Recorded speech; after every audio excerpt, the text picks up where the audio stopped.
nào thế rồi cái là chiều để cái là xem thế để cái tụi cái là khó mà ini machine itu nggak berita bagian yang luar biasa. Sesuatu ini harus mencapai buat dari software yang harus dipakai. Lalu kemudian kita lakukan ane itu mesia dari pak siapa ni? Jadi lakukan di final oleh pak Karsana anu kewaran. Tujuan kami tujuan di sampingkan anu di mana? Tujuan kami di bawah di sampingkan anu di bawah kami. Tujuan akhir dari samping itu mesti sukses. Ini adalah tujuan ini adalah secara dua harus ini sebagai ini kalau tapi bukan di luar akhir ini kalau sampai sungin sampai akhir sungin nah boleh itu angka gila sekian sampai akhir pola akhirnya ini kalau sampai itu cuma tentang tujuan akhir ini kalau sampai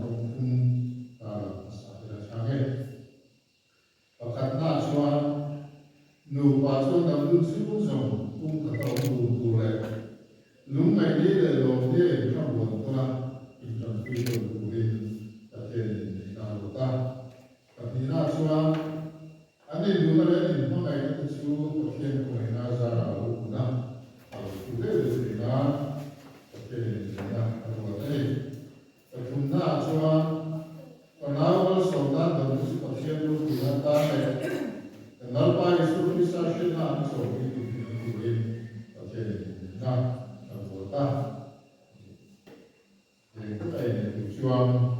insinyasian mengenal kolokala tentang insinyasian di luar bagian itu yamin Genesis pun dicam so boleh tujuan Nalpa bagian tujuan Mishina maafkan dia cakap, ama tu itu apa yang dia kesihatan. Yang buat ni jangan sampai kalau kami kesihatan ni. Tujuan dan pakai sudah dalam sepi, kita mungkin kira tujuan kita. Ina nalu kata lama curi aja kisah ini kau kita. Ina pakai tujuan, ada malah nalu cuma sia-sia ada mana yang sulit tidak ada macuan suka luar budaya ketisam ini cuma ni di pada telah cuma di bangin Malaysia di bulan yang subangin di pada oleh Pak Karsana kalau punya orang dicuan di satu bulan ini bukan siapa yang kalau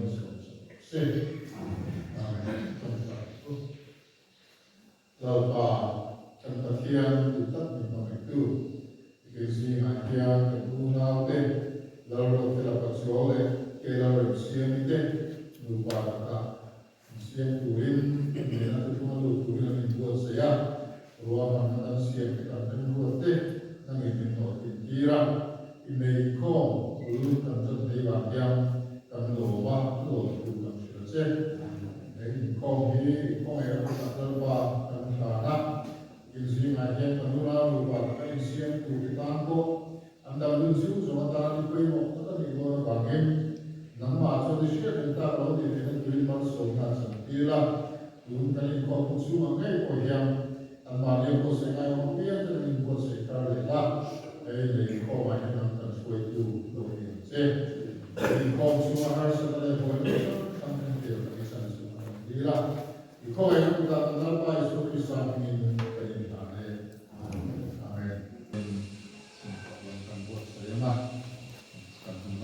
tapi kan setiap silakan yang paling oleh Yunanian ini masih ada lalu dulu kan mau lupa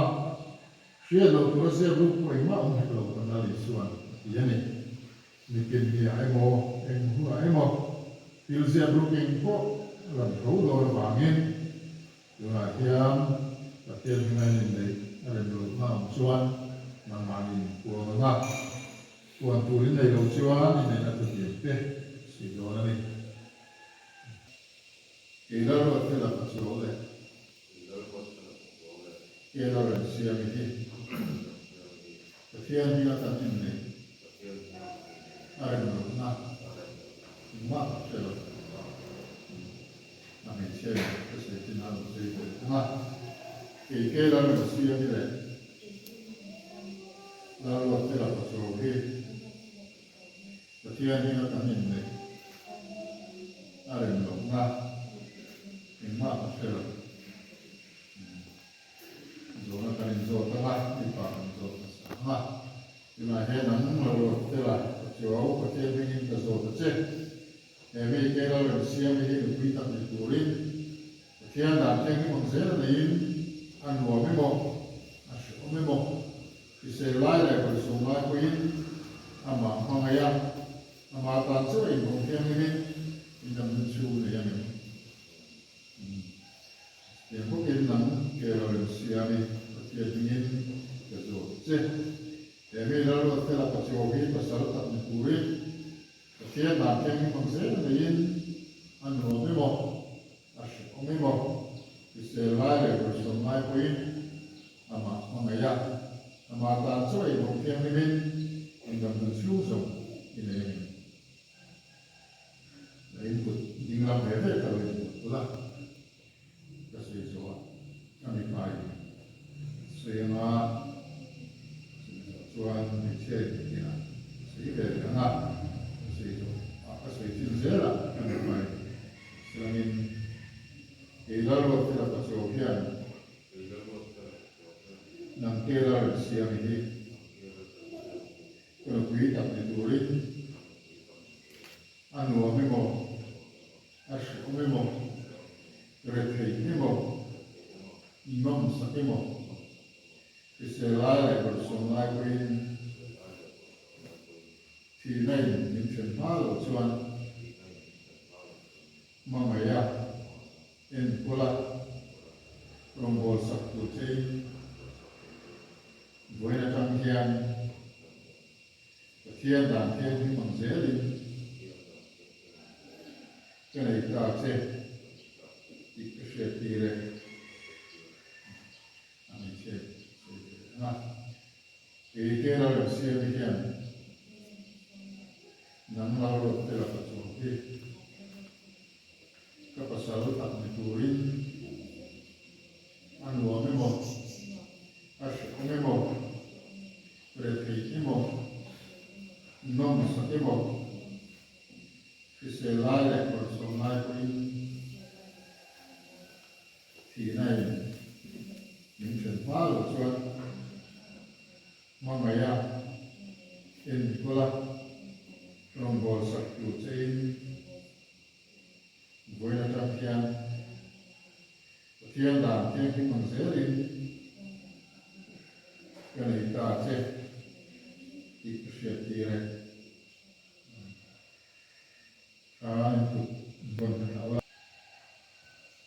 sự rồi anh bị bệnh sẽ là thiên đàng thiên cái bằng dễ đi cái này ta sẽ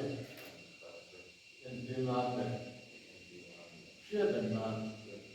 cái này cũng chết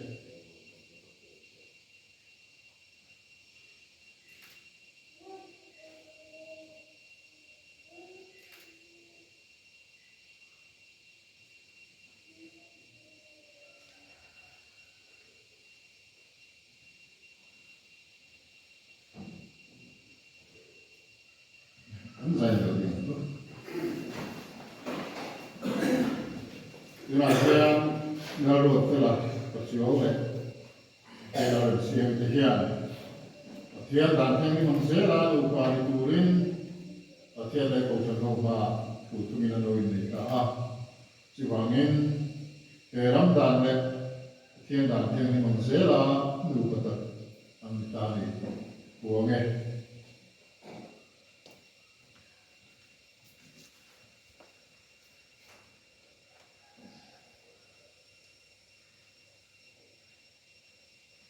天那上头这个是以前是老板老总是老板跟他天有的，那么来把那书不听人的名做一声，跟他天的那拿转，跟那路把那先打给跟弄他的，啊，这些不打那路把你弄他的呀，安那不住，所以我们呀，今年过了，容易过十多天就人真贵了，你这东西。mà đi tu kia mà chun cái tất cả những cái thì thế nào người có đi đóng tất cả đâu để chúng ta chủ đi rất là có ai cũng chỉ cần đi là đi làm số mà được của mình chứ đó bài số cái sang mình cần đi để amen pha lệ khá là thiên minh chuẩn về mình vừa mình mới sống chịu sila lần ba số đây là mình không ai chịu sila Tarawang sa kanya malsong natin rin yung buo siya kurose. Kopela lang na siya, tura po. Sa tiyo na na yan ang buong siya, laban malsong siya kurose. Amen. Siya, kung sa kawaya rin, yung po na hindi lang kayo, yung pila sa bayan. Amen.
Ding langin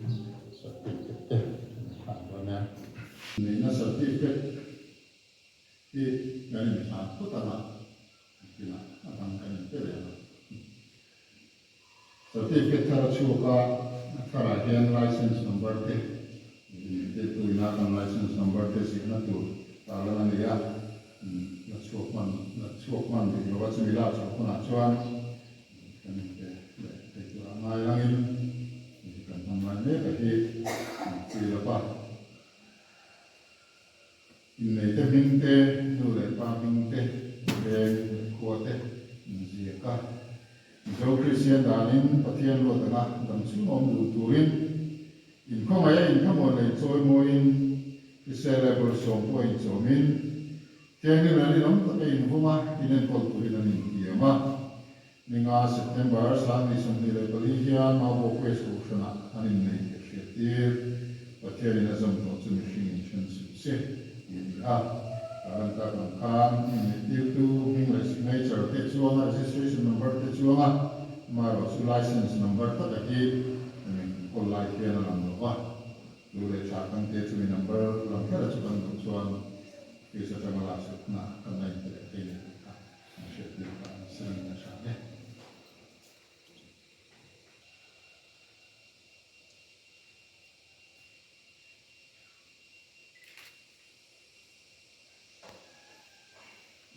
Awal kecil rumah dua di bawah kan ini tak boleh lihat, jadi bawah kan dia tidak bisa dilayani itu ada keputusan ini mau so besar kecil hasil dari nasution misalkan tak sesuai dengan kita dengan khusus dengan cara sempurna cara sempurna itu kita sebagai Jumlah manusia di payung mulai pada senang anggir bulan. Jangan penelitian di sepungkat andor. Itu katanya. Itu perisalah ujian tu sehingga Indonesia. Indonesia tu kau mana pemain mani nubi pangay sila nubi kway abasal lakim se dukan silang naman se amen. Tilaya yan taranta tamu pangda tu sang pekshula chung song song kai ko na ta na ham kway mo ta chu tu kway mani pangay ning mani nubi pangay sila nubi kway abasal lakim se ki nu pangda tu ta tu ta mu kai ko na ta chu ji ta tu pa ta ko ya ko ko na ma mai na ani do to na chi ko ina ni ko ina sa ra ti ta chi ma do ta chi ma sa ra ta tu ze chi ma nu ka ya sa ta ku de de ni ji ani ta sai wa in cha sang tung ta ta chi ra ta ni ko mo ta na ta Pagkailan mission ng malaw na ilay na ulit mas satel. Pagkailan na naman na natin aswelay na makuhan na nagsinsang pulis niya. Tachuan ako'y muli may tinangan. Tansin siya alam lang ko pala iso ngayon na sa'yo na ilay na ito ng palakin. Iyan ako'y muktakin ng bukali. Sumangin na ito ay piparan ulit pa para sa nilupiyang buwan na ang pag-iisuan kisa kung katalaw itong ihin inay na pusong sumata ay kong na kuy motat ang ila tasuan kalsan nun naka ilagay na sila at kakalulay pa kalsan at ikari mo to tumay rin ay walang ang iba kasi yung seso kalsan nun tayo maya in ng kalsan suan inhana tante ibang tante ilagay Maya, ano maya na kami ko tulad pati mo sumo sangin, o kita tenen kan lebih besar tenen, upaya siapa kalau itu kalau maya kita kita cuan ucapan oleh itu ketika yang tersan kalau til kami makan dari sukrisa kami mengaku dia itu mengaku dia dulu berbincang mengaku dia kalsan mai kalsan tu kalsan kalau til orang maknya rombol tu depo kita kalau rombol kan depo sila itu yang cuman berbincang buat orang dia kalsan tu kalsan kami dulu maknya kita harus info sila itu kami dulu pun depa ini sebelum kata kau di kamu wilayah ini sebelum kata dia berbincang tu aja ini sebelum kata kau di kamu dia mesti tidak saya itu membagikan suara ketua pada lusuh tak apungkan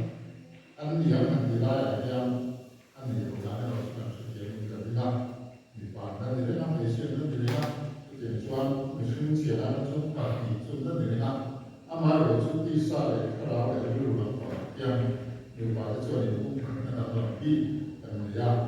supaya tujuan itu bisa diungkapkan layak tujuan Bidang terbaik itu ada ibu kata dalam diri itu tujuan dulu itu bukan ibu kata akan bidang lebih itu setiap sesuatu dulu lepas temu karena itu boleh mau dalam lepas kita tahu tujuan dan dia tujuan kita dari kata yang mana boleh dengan nama jadi berita tujuan kami dulu ya sampai boleh dibanding alu sampai kalau non terlebih kalau lagi orang karena kawan yang tidak tua dulu ya bisa dan kemudian kan saya dan bukan sesuatu yang kita bukan selain bukan sedih dan soal kan saya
One, two.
Three. One, two.